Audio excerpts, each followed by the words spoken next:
ഇത് ഞങ്ങളെ വീട്ടിൽ പടോള് മുളച്ചൊരു ചേനയാണ്. സാധാരണയായി ചേനയുടെ ഇല ചീഞ്ഞ് ഉണങ്ങിക്കഴിഞ്ഞാൽ നമുക്ക് കിളക്കാൻ പറ്റും. പക്ഷേ ഇപ്പം മഴക്കാലമാണ്. മഴക്കാലം തുടങ്ങുന്ന സമയമാകുമ്പോഴേക്കാണ് നമ്മളിത് കുഴിച്ചിടുക. അതേപോലെ വേനലടുപ്പിച്ചിട്ടാണ് നമ്മളിത് പറിച്ചെടുക്കുക. പക്ഷേ ഇത് സമയം തെറ്റി വിളഞ്ഞ ചേന എന്നൊക്കെ പറയാം നമുക്ക്. സാധാരണഗതിയിൽ തണ്ട് ചീഞ്ഞ് കഴിഞ്ഞാൽ നമുക്ക് ചേന പറിക്കാമല്ലോ. അപ്പോൾ ഞാൻ വിചാരിച്ചു ഇനി ചേന പറിക്കാമെന്ന്. വലിയ ചേന ഒന്നും അല്ല കേട്ടോ, ചെറിയൊരു ചേനയാണ്. ഒരു കാരണം കൂടി ഉണ്ട് ഇത് ചെറുതാവാനും. ഒന്ന് കെയറിങ് ഒന്നും കൊടുത്തിട്ടില്ല. രണ്ടാമത്തെ കാരണം ഇവിടെ വെട്ടുപാറ എന്നൊക്കെ പറയും. അതുകൊണ്ട് തന്നെ മണ്ണ് കുറവായിരിക്കും. അതിൻ്റെ മുകളിൽ ഉണ്ടായതാണ്. അപ്പോൾ എത്രത്തോളം വലുപ്പം വെക്കുമെന്ന് അറിയാമല്ലോ. ഞാൻ ഒരു തരത്തിലും കെയറിങ് കൊടുത്തിട്ടില്ല. പക്ഷേ ഇതിന് ഇല വന്ന സമയത്ത് ഞാൻ കുറച്ചൊക്കെ മണ്ണ് കൂട്ടിയിട്ടീനി. അതുകൊണ്ട് എനിക്ക് അറിയാം ഇവിടെ ചേന ഉണ്ട് എന്ന്. അപ്പോൾ തണ്ട് ചീഞ്ഞപ്പോൾ എനിക്ക് മനസ്സിലായി അവിടെ ചേന ഉണ്ട് എന്നുള്ളത്.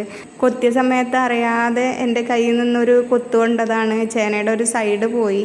വേറെ കുഴപ്പമൊന്നുമില്ല കേട്ടോ. പക്ഷെ ചെറുതാണ്. നമുക്കൊരു വീട്ടിലേക്ക് ആവശ്യത്തിനൊക്കെ ഇത് ഉണ്ടാവും. പിന്നെ വളമൊന്നും ചേർക്കാതെ ഉണ്ടായതല്ലേ, അപ്പം അത്രത്തോളം ഉണ്ടാവുള്ളൂ. പിന്നെ സാധാരണ നമ്മൾ കുഴിച്ചിടുന്ന സമയത്ത് അടിവളമൊക്കെ ഇട്ട് കരിയിലയിലൊക്കെ ആക്കിയിട്ടാണ് ഇത് കുഴിച്ചിടേണ്ടത്. പക്ഷെ ഇതങ്ങനൊന്നും കുഴിച്ചിട്ടല്ലല്ലോ. അതുകൊണ്ടാണ് ഇത്രയും ചെറുത് കിട്ടിയത് കേട്ടോ. ഇത്രയേ ഉള്ളൂ ഇന്നത്തെ